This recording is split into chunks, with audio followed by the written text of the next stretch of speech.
大学毕业前，班花突然找到我，这次毕业派对就去你家那5星级酒店的吧？别说我白嫖啊，转你300块友情价，够不够？我笑着婉拒，不好意思，没档期，你看看别家吧。可他转头就在班会上宣布，派对地址定在我家酒店。同学们，咱们的毕业派对就定在华庭啦！全班同学都夸班花人美心善，有钱大方，我却直接给我妈打去电话。妈，这周末的商业聚会安排3倍安保，有人闹事，直接报警。方夜雨，有事儿？听说你家是开5星级酒店的，有个2000平的宴会厅，正好咱班要开毕业派对，就去你那儿吧。别说我白嫖啊，转你300块，够不够？华庭宴会厅，挑高8米无柱设计，单日租金8万起，档期至少提前3个月预定，300块，连门口那块迎宾地毯的清洁费都不够。不好意思，我们家宴会厅已经租出去了，这个月都没档期，你看看别家吧。不是吧，方夜雨，4年同学，最后一次毕业聚会，你这点面子都不给？再说我又不是不给钱，300块还少啊？我打听了，外面普通酒店办个派对也就这个价。真的没档期，周末那天早就被企业订走了，是早就签了合同的商业酒会，改不了。行吧。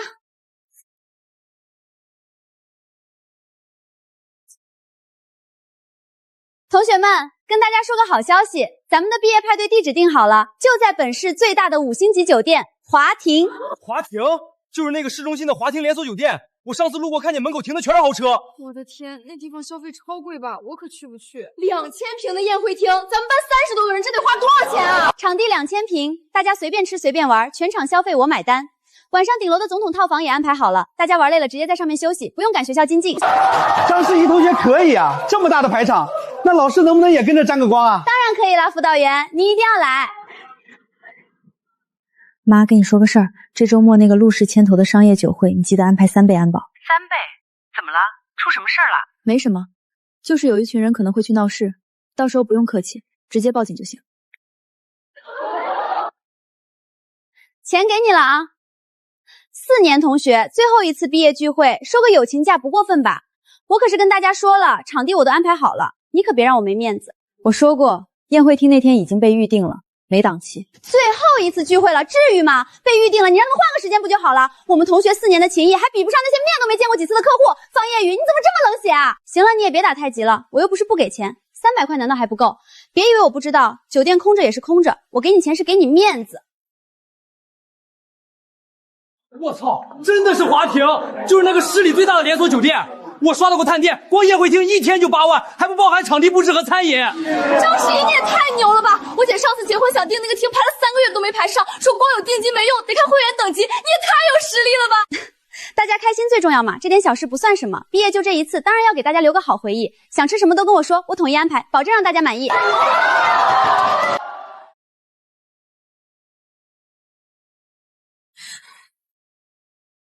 张诗怡，你确定酒店那边已经安排好了？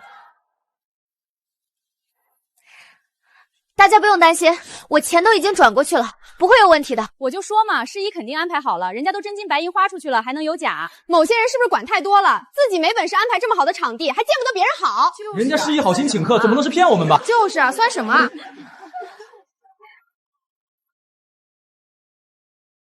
华庭周末的宴会厅确实早就被预定了，是市里几家企业联合的商业酒会，合同签了半个月了，不想到时候跑空丢脸，最好趁早换地方。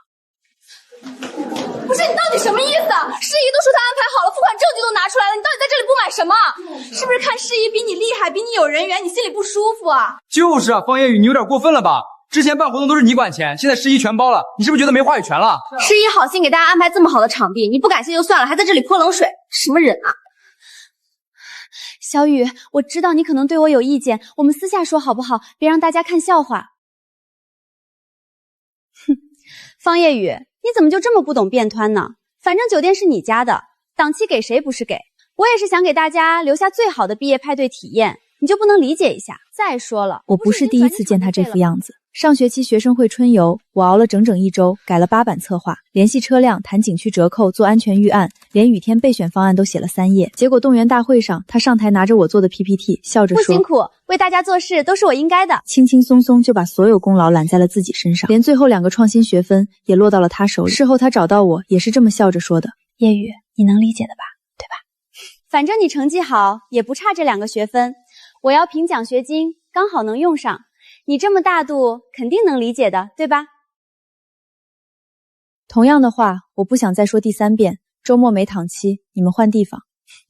我还以为什么事儿呢，合着是嫌钱少。行吧行吧，为了同学们，我自己再添50，这下总够了吧？真是的，没见过你这么斤斤计较的。我刚刚又给酒店加了预算，给大家升了个级，大家快选菜选酒，今晚把菜单定下来，都挑贵的点，别跟我客气。350块就想包下华庭8万一天的宴会厅，还要升级服务，真不知道是谁给他的勇气。妈，周末那个商业酒会，安保再加1倍，至少3班轮换，所有出入口都安排人守着。有人要是硬闯，不用留情面，直接报警。所有损失该赔多少赔多少，1分都不能少。求人办事还是这副盛气凌人的态度，我也是活了大半辈子第一次见。放心吧，叶叶，妈这就给安保部门打电话，多安排10几个保排排班，保证一只苍蝇都别想乱闯进去。辛苦妈了。你也别往心里去，这种虚荣心强的小孩，社会会教他做人的。你爸以前常说，天欲使其灭亡，必先使其疯狂，让他蹦跶，蹦跶的越高，摔得越疼。我知道，没往心里去，就是觉得挺荒谬的。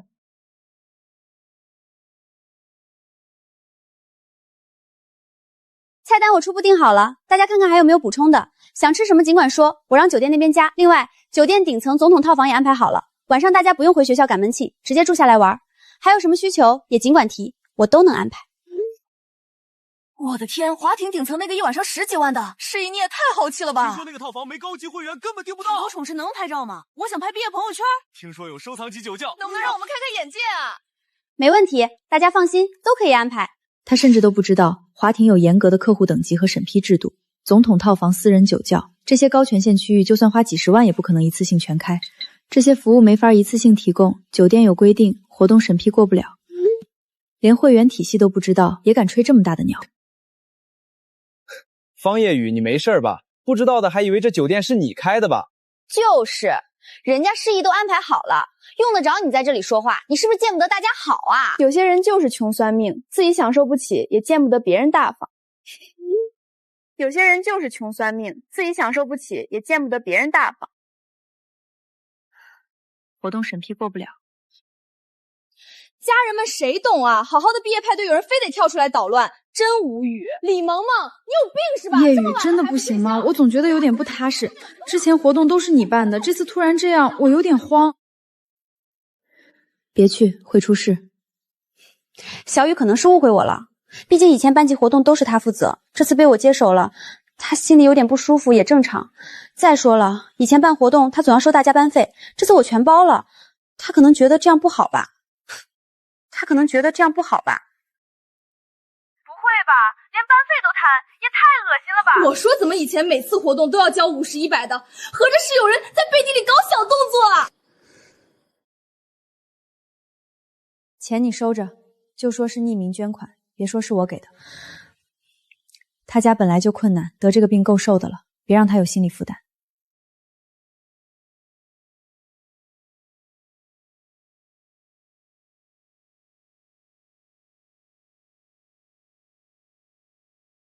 叶雨，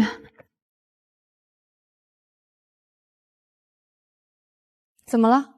是班长生病的事吗？咱们班募捐差的那3000块匿名捐款，其实是你捐的，对吗？是我。叶雨，那3000块，要不我跟班里说一声，你做了好事，总该……不用，小事而已，别提了。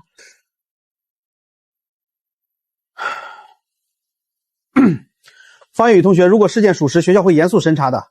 奖学金评定和毕业审核都会受影响，你最好有个心理准备。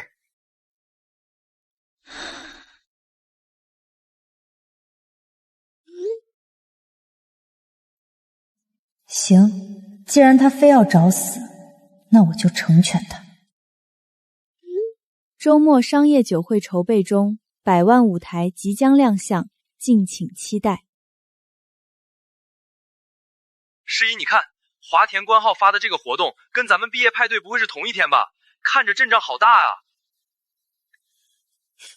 别担心，那都是我让酒店提前准备的牌面，就是为了给大家一个惊喜，才没提前说。我操，这牌面也太足了吧，连酒店官号都专门发。诗怡，你太牛了，居然能让酒店专门为咱们毕业派对布置，这说出去谁不羡慕啊？方夜雨真以为我不认识华庭里的人，我可是和运营总监一起吃过饭的，这点小事儿，请他帮个忙，简直轻轻松松。老张，这次聚会你可不能再推辞了。好，好，好，一定去。爸，谁啊？什么饭局？以前学校的老同事了，说来市里谈生意，叫我过去吃顿饭。都是老板们谈项目，我去了也插不上话，本来想推了。爸，你带我去吧，我马上要找实习了，正好提前见见世面，学学怎么跟人打交道。都是生意场上的人，你一个大学生去了不合适。有什么不合适的？我就坐在旁边安安静静吃饭，绝不乱说话。再说多认识点人，以后找工作也方便啊。爸，你就带我去吧。好吧，我带你去，不过你可要老实点，那些有头有脸的人物，咱们惹不起的。我就知道爸你最好了。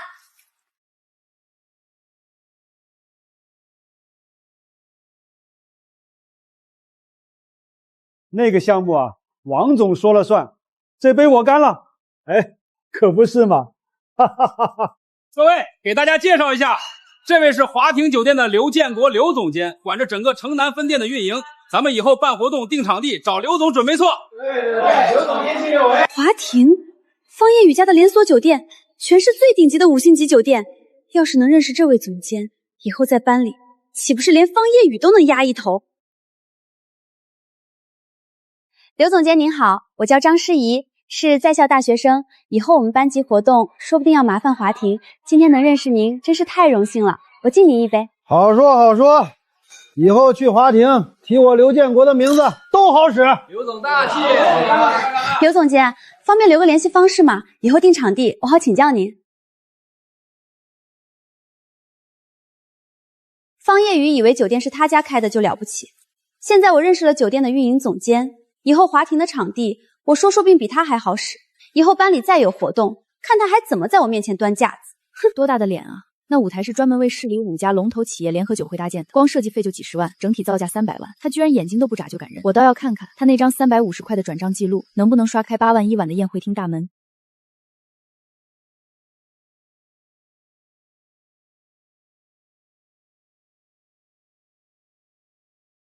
张诗怡这么早过来，有事儿？王老师，我顺路过来看看您。这是我爸出差带回来的茶叶，您平时备课熬夜多，正好可以泡着提提神。不是什么贵重东西，就是一点心意。哎呀，这怎么好意思？你这孩子太客气了。对了，王老师，有件事儿我本来不想跟您说，怕影响同学之间的感情，就是咱们班班费的事儿。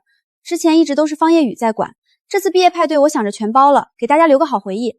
结果他好像挺不高兴的，还处处泼冷水。当然也可能是我想多了，就怕真出什么事儿，影响他毕业，也影响咱们班的平庸，所以先过来跟您提一句。行，我知道了，这就给方夜雨打电话，让他立刻过来一趟。账目必须查清楚，真有问题，学校绝对不会姑息。方夜雨同学，现在有空吗？关于班费的这件事，我想请你来办公室。好的，辅导员，我现在过去。方夜雨，今天找你过来是有件事儿要正式跟你核实一下。有同学反映这几年班费的账目存在一些疑问，涉及多次活动的支出明细，这些活动都是你负责的。马上毕业了，班费的事儿得给全班同学一个交代，也避免后续产生什么误会。辅导员，你也别太严肃了，小雨可能就是平时太忙了，没来得及整理明细。他学习任务重，管班费也辛苦，说不定就是有几笔没记清。张诗怡同学也是为班级同学考虑，主动过来反映情况。你按规定把完整的文档整理出来，核对清楚就行了。别有什么心理负担。4年来，班上的活动哪次不是我一人策划，推了兼职，推了竞赛，我从没抱怨过一句。现在没证据，没调查，就凭他一句莫须有的怀疑，我就成了罪人。所有账目我都有留存，电子档、纸质发票、付款截图全都有。我没做过的事儿不怕查，我会把4年所有活动的账目都整理出来，您可以一笔一笔核对。行，那你尽快整理交给我。要是真没问题，老师给你道歉。但要是查出问题，学校绝不姑息。明明很好解决的事儿，你非要闹成这样。不过也没关系，只要你把酒店腾出来，再给菜单升个级，把同学们想要的项目都安排上。班费的事儿，我就跟辅导员说都是误会，怎么样？早这样多好，明天就看你安排了哈，别让大家失望，不然你这大学4年能不能顺利毕业，可就不好说了。拿毕业来威胁我，他还真以为这点小把戏就能翻了天。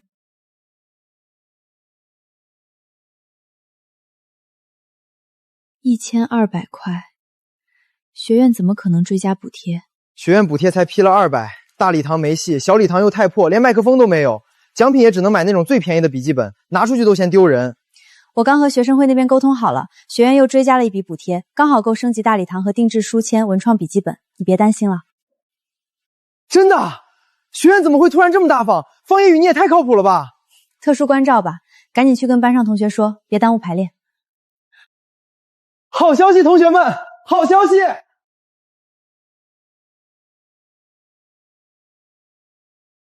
班级4年来的每一笔支出的对应发票编号和付款截图都已经在完整的汇总表格里了，请查收。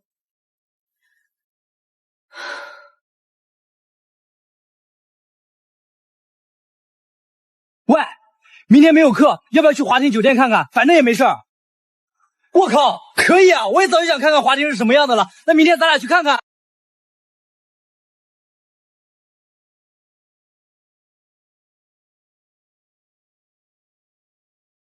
师姨，酒店今天怎么这么多西装帅哥啊？是你安排的私人管家团队吗？这也太有排面了吧！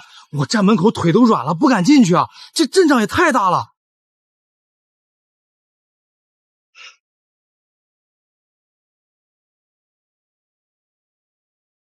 这不是方夜雨吗？他来这儿干什么？看样子也不像来参加派对的。那当然啦，5星级酒店当然重视我的单子，你们负责享受就行了，别大惊小怪的。那些都是你安排的，不错嘛，再接再厉。你这几年的奖学金平庸，还有毕业资格能不能顺利保留，就看你今晚的安排了哟。既然你一心求死，那我就成全你。方小姐，都布置的差不多了，要不要去宴会厅看看？陆总他们刚走，说整体很满意。好，走吧。陆总他们挺满意的，就是反复强调明天的安保一定要到位，不能出任何差错，毕竟来了不少商界的人。安保都安排好了吗？安排好了，3倍人马，3班倒，所有出入口都有人守着，来宾没有邀请函一律不放行。等下可能会有一群学生过来，说是来办毕业派对的，不用客气，直接拦住，不许放进来。如果硬闯，立刻报警。明白，方小姐放心，我这就再去门口叮嘱一遍。方小姐，按您的要求，3倍安保人员已经就位。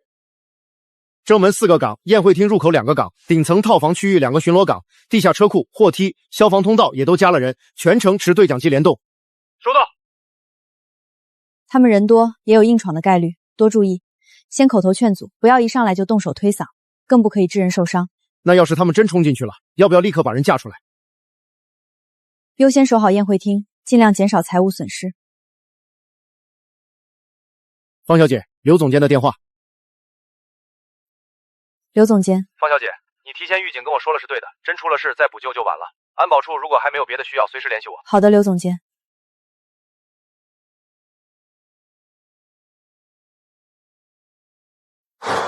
咱们真要按着标准死盯啊！郑哥，我愁着就是帮学生，撑死了在门口吵2句，哪敢真往5星级酒店里硬闯啊？借他们10个胆子都不敢。老板发话了，面上总得做做样子。不过话说回来，一群毛头学生没见过世面，看见门口这阵仗早就怯了，哪敢真往里冲？真要是敢闯，门口那2岗也拦得住，犯得着3层岗围着转。哼！对了，郑哥，你上周不是新买了根台球杆吗？负1楼员工活动室刚好有空台，反正现在也没事儿，咱们就戳2杆。这儿留个人盯着屏幕就行，真有动静，对讲机一喊就回来了。那排班咋办？顶层那俩巡逻岗还等着咱们换班呢。嗨，就一群学生，还真能翻了天不成？真出了事儿，锅我来背。盯紧点啊！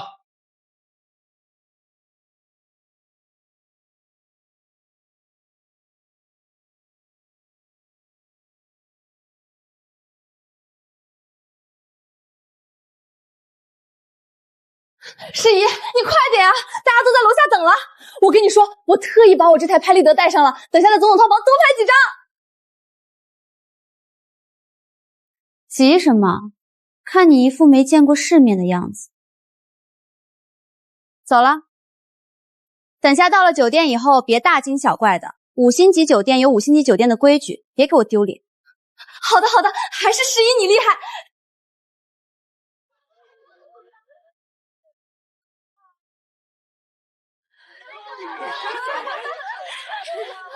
这酒店太豪华了吧！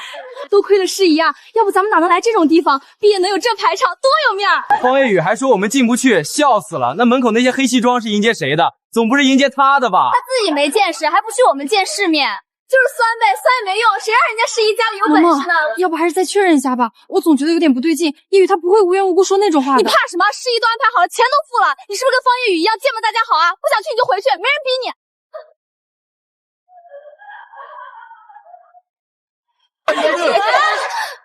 不好意思，今天宴会厅有商业活动，不接待外客，请各位回去吧。你搞错了吧？这里面的活动就是我们班办的毕业派对，我们不是外来人员，我们同学都付过钱了。抱歉，今天宴会厅的预约是陆氏集团主办的商业酒会，请各位不要在这里逗留，以免影响我们正常营业。不可能啊！我们诗怡都付过钱了，怎么可能没预约？你把你们经理叫出来，让能说话的人过来。钱我付过了，方夜雨那边都协调好了。你一个打工的，别这么死脑筋，变通一下。到时候我说几句话，好处少不了你的。请稍等，我确认一下。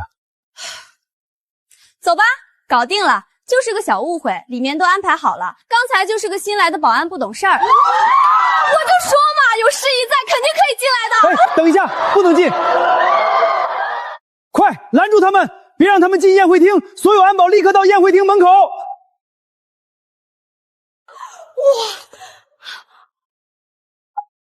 哇，这是酒这也太好吃了吧！大家别客气，诗怡说了，全场他买的。我靠，典藏威士忌，我在网上刷到过，好几万一瓶，反正诗怡请客，不喝白不喝。都来都来，尝尝几万块的酒是什么味儿，今天不醉不归。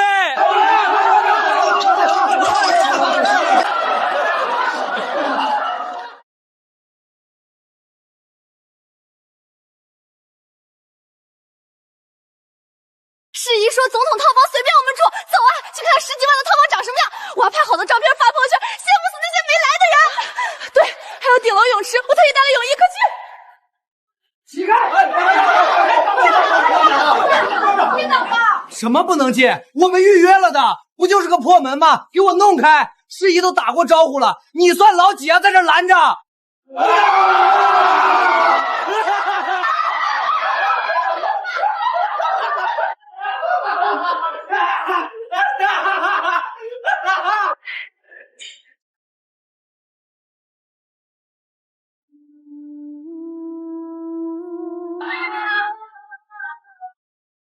你们不能这样，快停下！再不停下，我们报警了！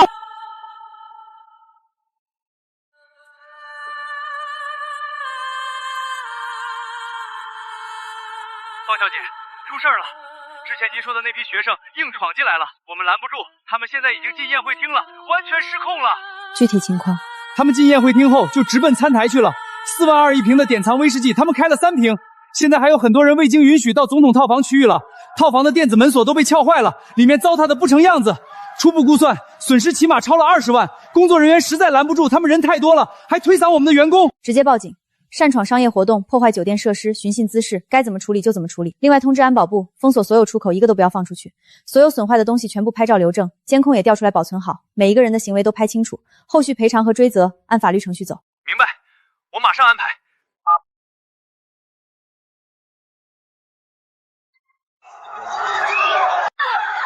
诗怡太牛了，这大气就是爽！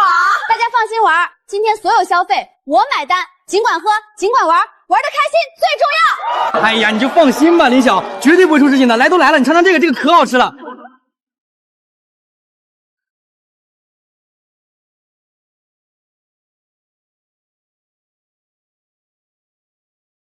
你这酒店也就一般啊，同学们都没尽兴，还有没有什么刺激点的活动？实在不行，你再去找点人来啊。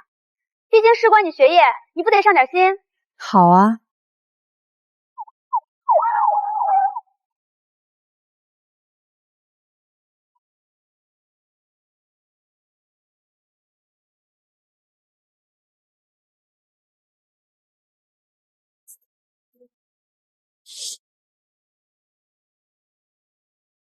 什么声音？警笛声？不许出去！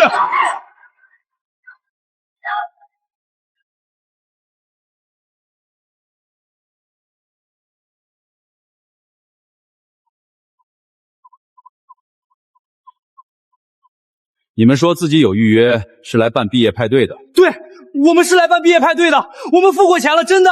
可这里的预约记录明明白白写着是陆氏主办的商业酒会，预付款16万，持续时间2天。你们的派对预约在哪儿呢？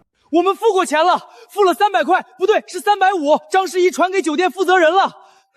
350块，你们自己信吗？哼！张诗怡呢？他人呢？是他说都安排好了的，他不会跑了吧？都是他害的！放开我！你们知道我是谁吗？敢拦我，我让你们明天就失业！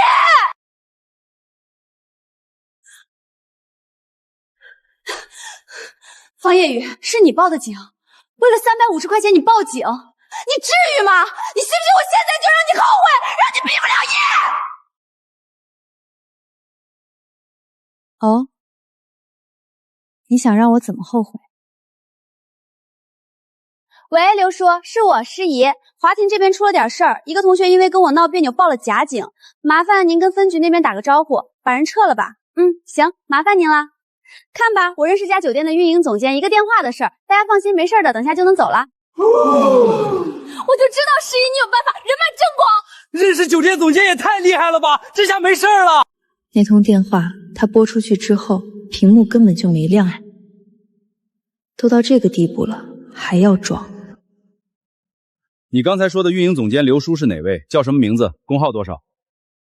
这个不方便说，是私人关系，你们带队的是谁，让他直接联系我就行，说了你们也不认识。方小姐，这位是您同学，他声称跟酒店总监有私交，您作为这间酒店的控股人之一，知道这件事吗？控股人？什么？华庭酒店老板？不可能吧？他平时那么低调，穿的用的都很普通啊。我还真不知道。张诗怡，你说的那位运营总监姓什么？叫什么名字？姓刘，你们认识的那个，我上个月刚跟他吃过饭，怎么你还不信？刘总监，麻烦您到宴会厅来一下，有人找您。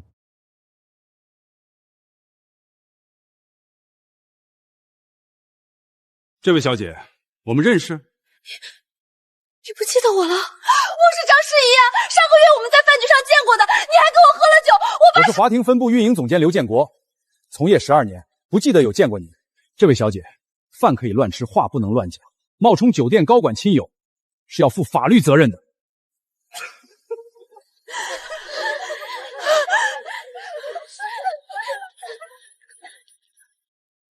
所有人，证件拿出来登记，全部带回去做笔录。损坏财物、寻衅滋事，该怎么处理？按法律来。叔叔，我没砸东西，我还没毕业，不能留案底啊！别抓我！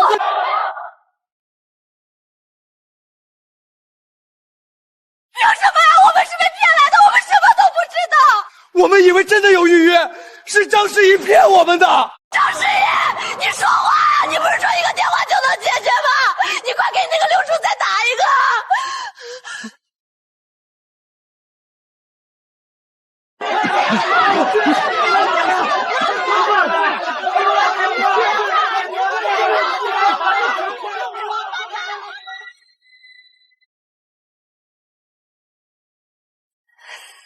方夜雨是不是早就说好了，他故意让我钻？你从一开始就算计我，是不是？我没有算计你，我只是拿回了本该属于我的东西，也让所有人都看看，偷来的东西终究是要还的。夜雨，对不起，我之前没信你，我知道说这个没用，但还是想跟你道歉。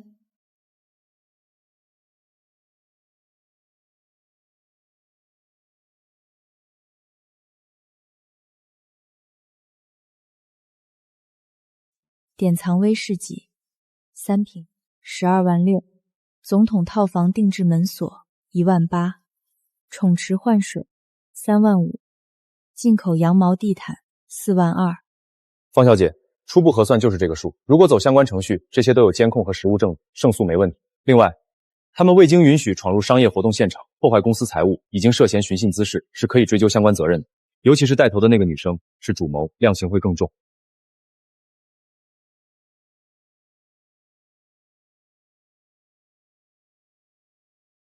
喂，刘叔叔，我是诗怡。喂，打的电话正在通话中。想不到，第一次来这地方是因为女儿。唉，都怪我没有好好管教她。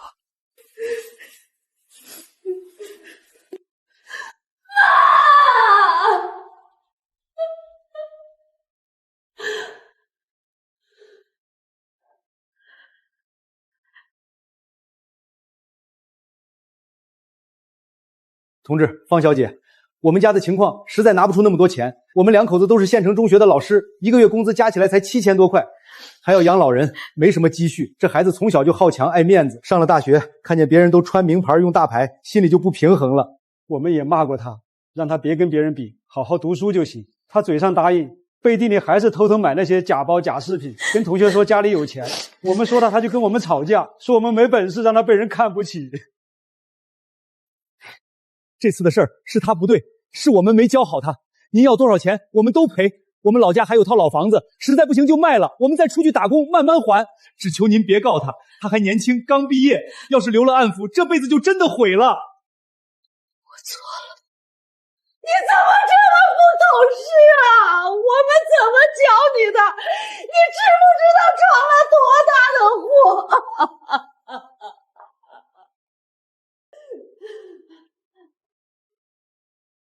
我爸当年创业的时候也遇到过合作伙伴卷钱跑路，那时候很多人劝他直接告对方，让他坐牢抵债，但我爸没那么做，给了对方分期还款的时间。他说人都有走歪路的时候，给人一条活路，该还的一分都不能少。赶尽杀绝容易，但做生意不能做得太绝，钱分期赔。酒店这边放弃刑事追诉，不追究他的刑事责任。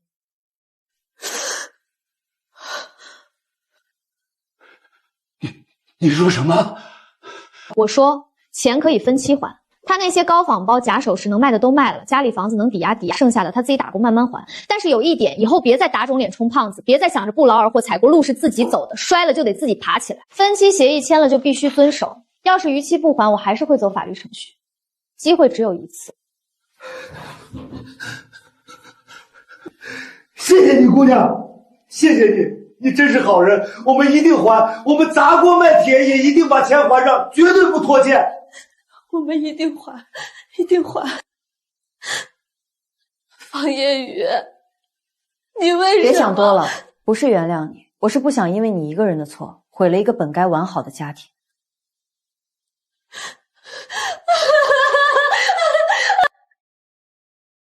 这场荒诞的闹剧总算收场了，每个人都要为自己的贪婪买单，路我留了，剩下的好自为之吧。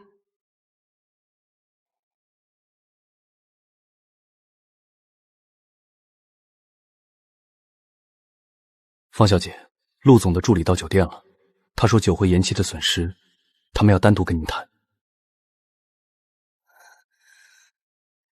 20多万的财务损失只是小头，真正的大头是这场商业酒会延期造成的损失。5家龙头企业联合参会的千万级合同洽谈，筹备了3个月，因为这场闹剧被迫延期，商业损失和名誉损失根本没法用钱填了。如果因为这件事丢了陆氏这个大客户，酒店总部那边恐怕不是一句分期付款就能糊弄过去的。隔着这扇门，眼泪看起来确实很可怜，但在资本的账单上从来就没有同情这个类别。张诗怡当初要是听爸妈的话，也不至于落得这个下场。张诗怡欠下的财务账已经定下分期偿还的方案，可陆氏那边搁置的千万商务洽谈，酒店受损的行业口碑，这笔更沉重更难弥补的账才刚刚开始算。眼下的闹剧只是收尾，真正棘手的烂摊子还在酒店等着我去处理。陆成远，陆氏集团的掌门人，做事雷厉风行，出了名的不好说话。他最看重诚信和靠谱，这次出了这么大纰漏，他肯定很生气，直接赔钱不行。陆氏不缺这点钱，而且会让他觉得华堂只会用钱解决问题，道歉也没用，必须拿出一个既能弥补损失，又能让他有台阶下，还能让他看到华堂诚意和格局的方案。从官网到年报，从新闻采访到早年的创业访谈，整整2个小时。他最看重的是企业社会责任，建了20多所助希望小学。这次5家企业联合搞的行业交流酒会，他们真正要的根本不是钱，而是不可替代的企业形象与行业口碑。破局的筹码找到了。我想用接下来3个月酒店所有宴会厅周末档期的纯利润，成立专项公益基金，以5家参会企业的联合名义，定向捐赠给西部教育助学项目。你们怎么看？方小姐， 3个月周末档期纯利润可不是小数目，差不多有小200万了。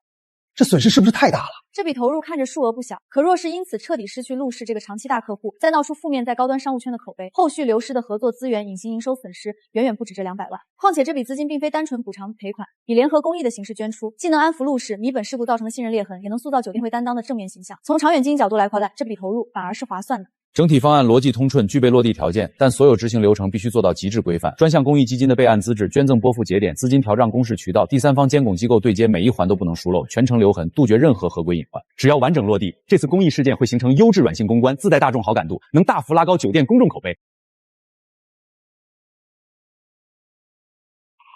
方小姐，陆总下午2点亲自过来谈。成败就看下午这一谈了。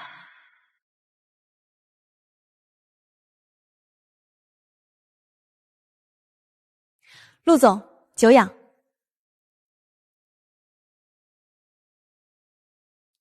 方小姐，久仰。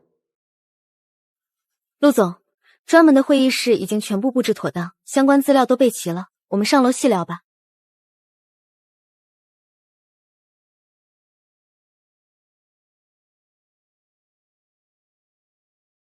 昨晚的酒会，我们团队准备了整整3个月。参会的5家企业有3家是我们潜在的战略合作伙伴，合同模板、备调资料、法务对接全卡在这一步。预估直接和间接损失，这个数。我知道你是酒店的方大小姐，年轻人处理事情欠考虑，意气用事我可以理解，但理解归理解，损失就是损失。连基本的活动安保都做不好，闹出这种笑话，我很难再信任你。另外，我会在行业协会内部发一份通告，说明这次的情况。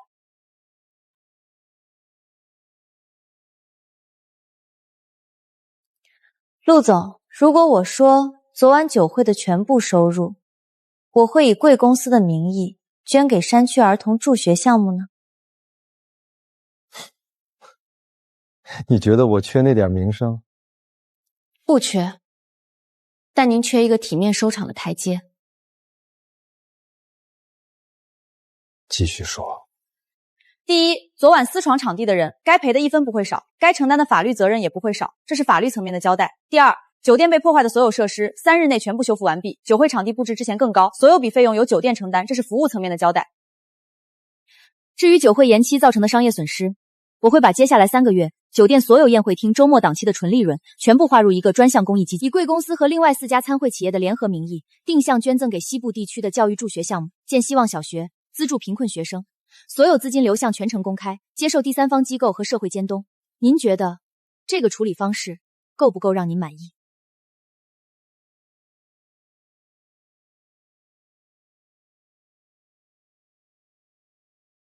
你多大？22，刚毕业。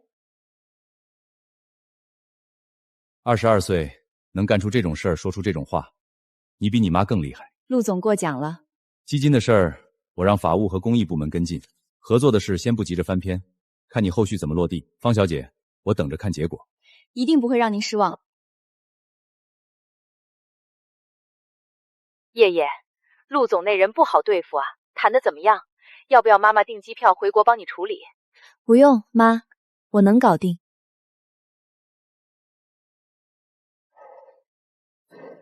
刚才我都捏了一把汗，还以为陆总真的要终止合作，没想到方小姐您这招公益方案直接把局面扳回来了。是啊，精准踩中了陆氏的企业理念，既给了台阶，又展现了我们的诚意和格局，比直接赔钱高明多了。方小姐，您处理这事儿刚开宴的风格，跟方总当年真像。我爸那时候很多人说直接赔钱了事，方总偏不，他亲自上门给人家道歉，不仅全额退款，还免费给新人补办了一场婚礼，规格比原来还高。最后那对新人成了酒店的老客户，还介绍了好多亲戚朋友来。方总那时候就说，做生意赔点钱不可怕，赔了口碑和人心才是真的完了。现在看来，方小姐是青出于蓝，这次公益基金的事儿，只要运作好，咱们酒店的口碑能再上一个台阶。行了，别夸了，都回去休息吧，后面有的忙。公益基金的流程要尽快落地，酒会重办的事儿也要盯紧，3天之内我要看到全部执行细节。方小姐，核算结果出来了，总计123万，主谋张诗怡承担主要责任，个人赔付70万，剩余53万由参与的27个人按比例分摊。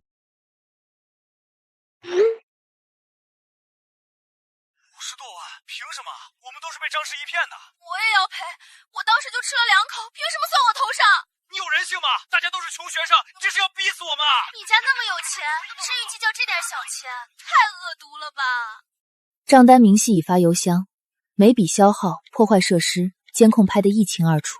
有异议找律师，没异议1周内完成赔付，逾期不处理，法院见。你们别都怪我啊！我哪知道他会做的这么绝？他家那么有钱，这点损失动动手指就填上了，就是故意针对我。你们实在没钱，就去找他撒撒娇、求求情呗。他不是最善良了吗？张诗怡，你还要不要脸？是你吹牛骗了所有人，现在想甩锅？我爸妈都是退休工人，那账单把我全家卖了都不够，你要逼死我吗？这些名牌呢？卖了赔钱啊！凭什么让我们背锅？气死我了！我刚才直接带人找到张诗怡租的房子这儿，房东正在里面换锁，说他昨晚连夜退租跑了。我搜他微信显示账号已注销，打电话也他妈停机了，这贱人彻底跑路了，我们怎么办啊？37个人，最后只来了11个。最先来的是林晓，平时在班里很安静。方夜雨，对不起，那天我就是跟着大家一起进去吃了点东西，没碰别的东西。账单我看了，8000块，我一下子拿不出来。我爸妈都是农民，家里条件不好，我能不能分期？我可以打工还，我做家教发传单肯定能还上的。这里面有3000，是我攒的生活费，我先还一部分，剩下的我慢慢还，行不行？8000块分10个月，每个月800，免息。你协议？谢谢方夜雨，真的谢谢你。我说差不多得了啊，不就是几瓶破酒吗？至于这么斤斤计较？我又不是不还，分期呗，还能怎么样？赵先生，你不仅开了2瓶典藏威士忌，还推搡了酒店工作人员，砸坏了一个水晶酒杯，总共赔偿4万2。分期的话，按我们的规定分12个月，加上利息，每个月3500。那又怎么样？我又不是故意的。再说了，要不是张诗怡骗我们，我们能进去吗？你应该找他赔啊。张诗怡的部分我会单独追责，但你作为成年人要为自己的行为负责。你要是对赔偿有异议，可以走法律程序。但我提醒你，寻衅滋事加上故意损坏遗产，数额较大，是可以判刑的。你马上就要毕业了，想留个案底吗？别，分期，我分期还还不行吗？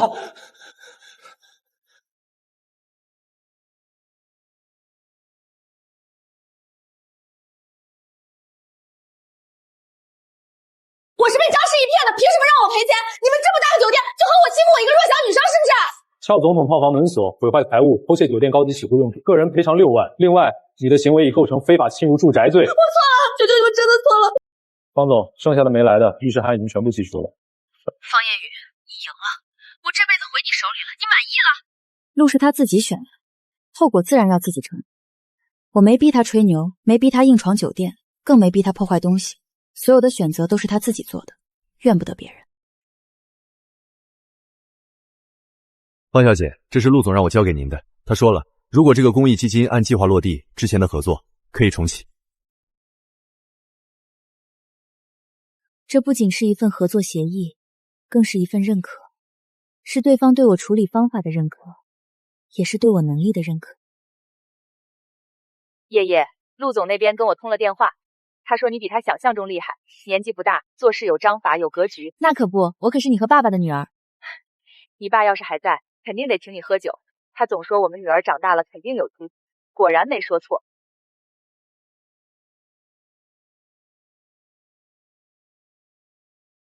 看到这一次的酒会，我突然觉得一切的一切都值了。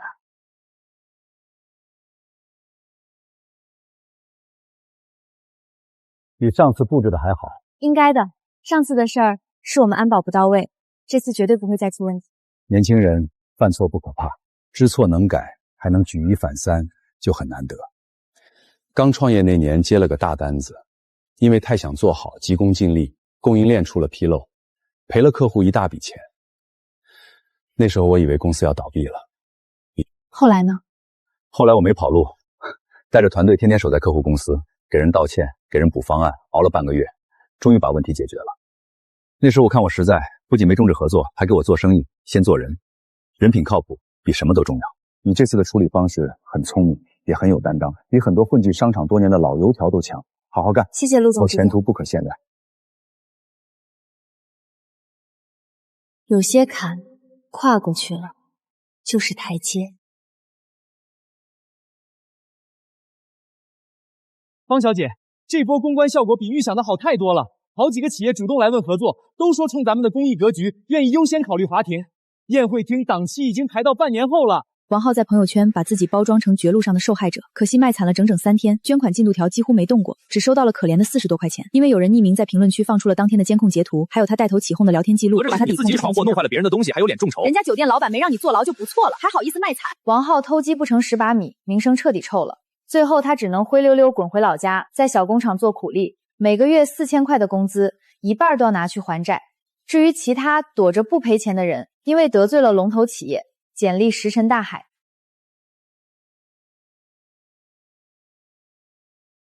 妈，怎么了？我还在核对酒会物资。律师跟进赔偿的事儿，去了趟张诗怡老家县城，好好一个家被他搅散了大半。他爸本来是重点班的语文老师，副感渐升，带了10几年半夜班，马上就要评高级级职了。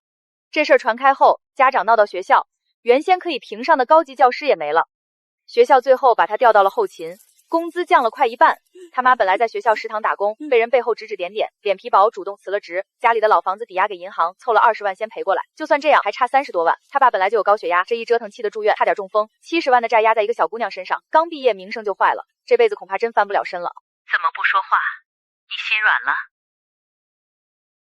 没有，路是自己选的。他用虚荣心给自己织了4年的华丽牢笼，最后亲手把自己关了进去，所有后果自然该自己担。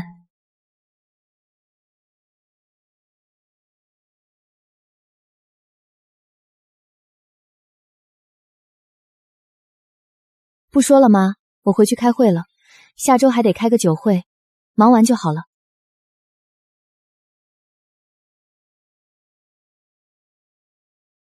好了，我们继续，把下周酒会的流程再过一遍。此外，华庭即将成立西部教育公益基金，我们将以此为契机，担起属于我们的时代责任。华庭这一关算是稳稳的过去了，不仅没摔下去，反倒立住了口碑。你捐出去的那笔钱，第一批项目落地了。西部山区的2所小学，新食堂已经盖好了，孩子们上周就用上了。以后的路还长，别光顾着帮别人收拾烂摊子，也想想自己的发展。陆总这是提醒我别重蹈覆辙。我是提醒你，以后有人拿300块租你宴会厅，直接拉黑，别浪费时间。之后有什么打算吗？继续在你妈酒店工作？暂时不打算，我想自己开家活动策划公司，从头做起。年轻人有想法是好事，稳扎稳打，以后有合适的项目可以合作。谢谢陆总。看到这些以前的聊天记录，我突然想起大一那年的张诗怡是一个善良、乐于助人的女孩，不知道什么时候开始，她变成那个样子了。班级群最近的一条消息也停留在了3天前，她在群里借钱，但没有一个人回她。该还的还了，该走的走了，该翻篇的也翻篇了。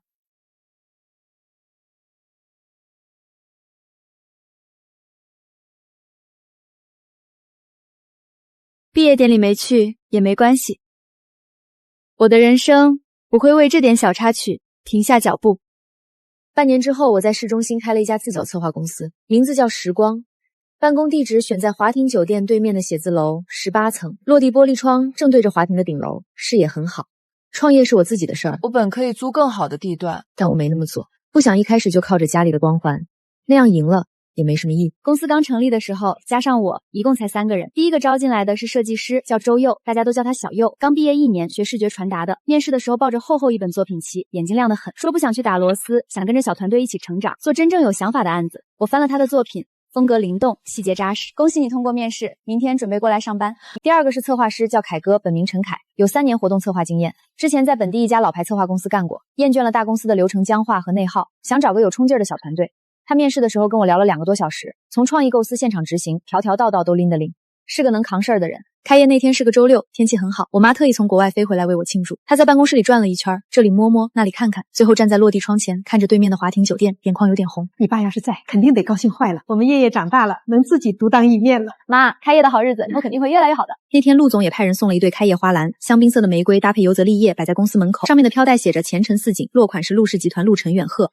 气派得很，引得同楼层的公司都好奇的往这边看，猜测我们是什么来头。小右站在花篮旁边拍了好多照片，说要当公司的镇店之宝。看着对面的华庭酒店，我突然意识到，虽然有酒店的资源打底，但策划公司能不能做起来，最终还是要靠作品、靠口碑、靠实力。我爸想要靠家里的关系拿单子，那样就算做成了，也没什么成就感。靠父母庇佑，永远长不大。这句话我记了很多年。公司成立的第1个月是最难熬的，没名气，没案例，没人脉。我印了一盒名片，带着凯哥跑了10几家企业。你们公司刚成立啊，没做过什么大案子吧？我们这边预算不低，但是我们确实没需求，怕你们接不下。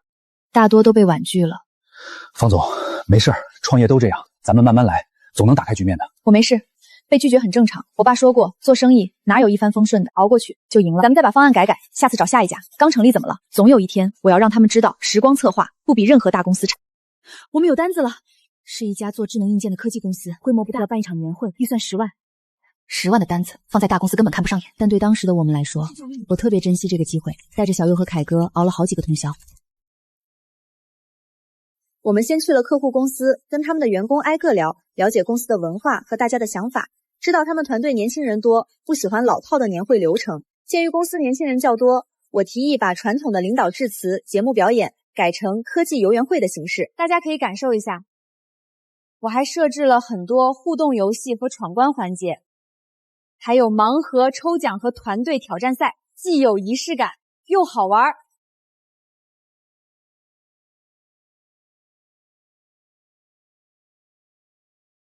年会那天还是出了点小意外，活动进行到压轴环节，舞台中央的 LED 大屏突然黑屏了，当时主持人都慌了，台下也开始窃窃私语，包括陈总的脸色也有点不好看。别慌，技术组立刻切换备用信号。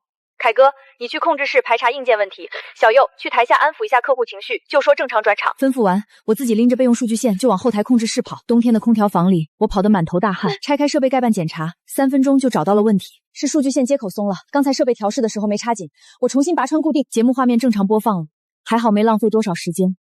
台下的观众甚至都没觉得是故障，还以为是特意设计的全面转场，掌声反而更热烈了。年会结束后，陈总拉着我的手，一个劲儿的夸方总反应快，方案也有新意，比我之前合作的大公司强多了。明年年会还找你们，我再给你介绍几个朋友。那天晚上，我们3个在路边的大排汤吃烧烤庆祝。冬天的夜晚很冷，烤串冒着热气，啤酒冰凉，我们举着易拉罐碰杯，脸上都带着笑。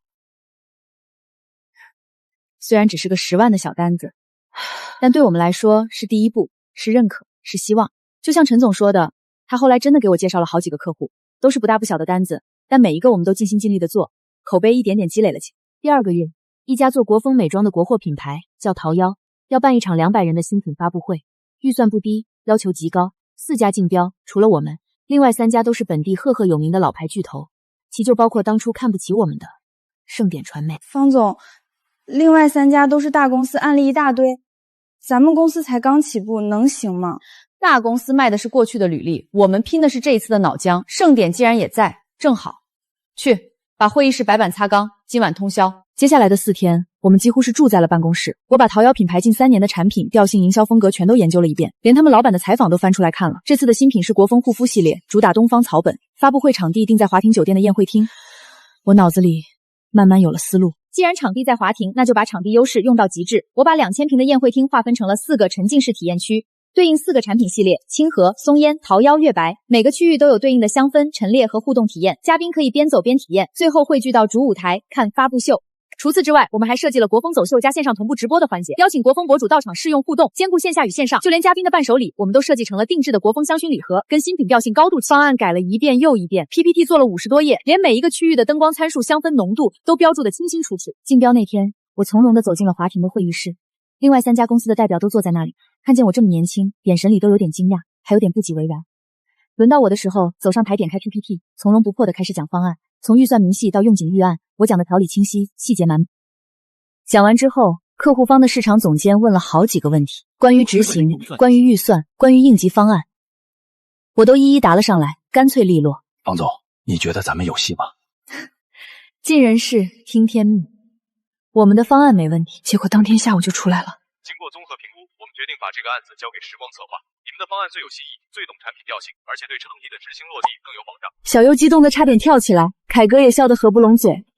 这一仗我们打赢了。A 区的灯光再降半米，快点！方总，不好了，华谊供应商那边出了车祸，一车进口玫瑰全撞坏了。现在联系别的供应商，都说没这么大量的现货。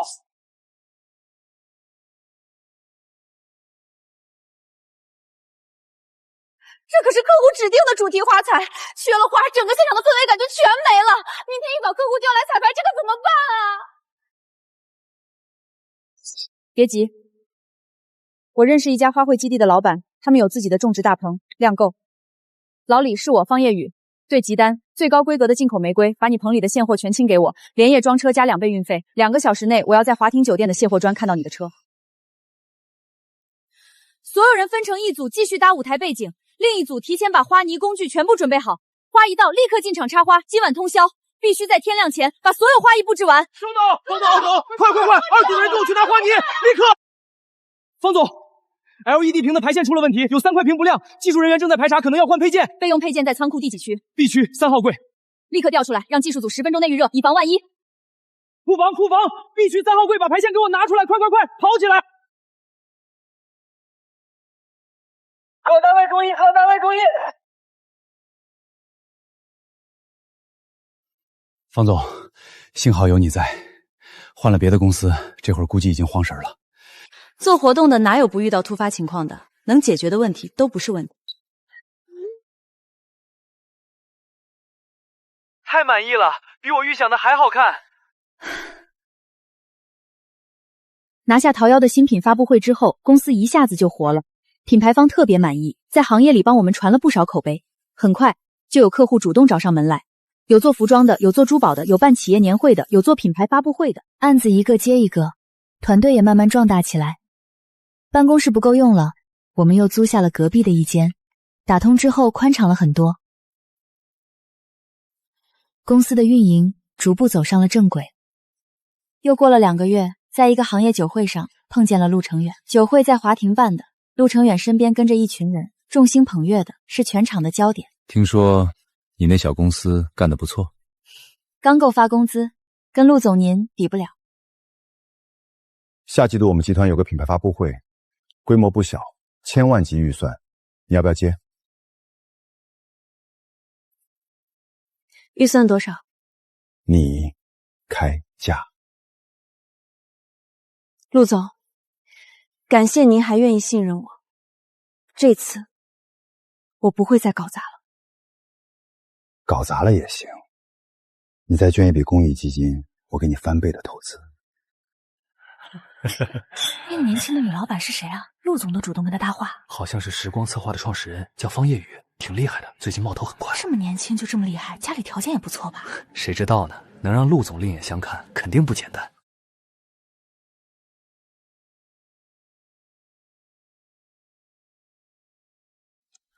1000万级的合同，这对我们刚成立半年的公司来说，可是一次质的飞跃。别紧张，我相信你的能力，好好做。这个案子做好了，以后陆氏的活动优先考虑你们。合作愉快。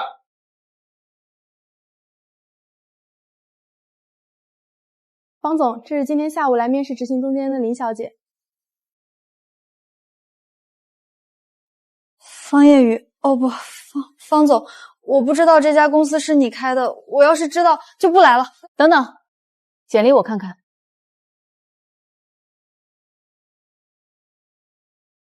你欠的钱还清了？上个月刚还清，我打了3份工，省吃俭用，终于还完了。以前的事儿是我不对，不该跟着大家瞎闹，但我没逃避，该还的都还清了。要是你觉得我不合适，我现在就走。执行岗很辛苦，经常要熬夜盯现场，能接受吗？能，我不怕吃苦。那就明天来上班吧。试用期3个月，薪资按公司标准来，能不能留下看你表现。谢谢方总，我一定好好干，谢谢您。方总，他以前犯错不可怕，敢承担肯改正就好。比起那些只会耍小聪明推卸责任的人，踏实肯干的人更值得给机会。人总要给别人改错的机会，也给自己多留一条路。但机会只给知错能改的人，不是给贪得无厌的人。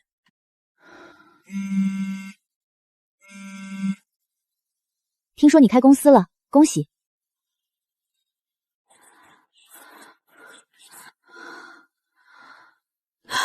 张诗怡，最近怎么样？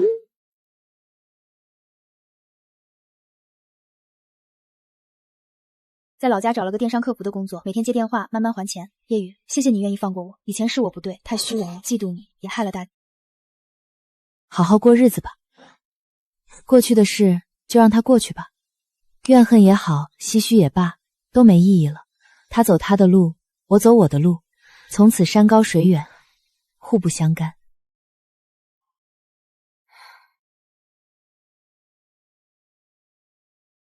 明天还要开2个会，上午跟设计部碰视觉方案，下午跟陆总的团队开第1次对接会，很忙，也很充实。名利双收什么的，暂时还谈不上，但至少再也没人敢拿着300块来找我谈什么同学情分了，再也没人能随便踩着我的底线颠倒黑白，还觉得理所当然。过去的事就让它过去吧。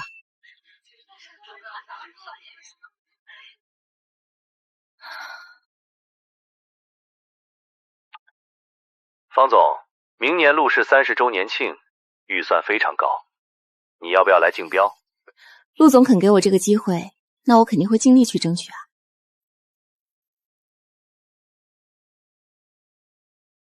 这一次，里面住的大概是真正付得起房费的客人了。我爸常说，危机危机，危中有机。以前我不懂，现在好像有点懂了。而我的故事才刚刚开始。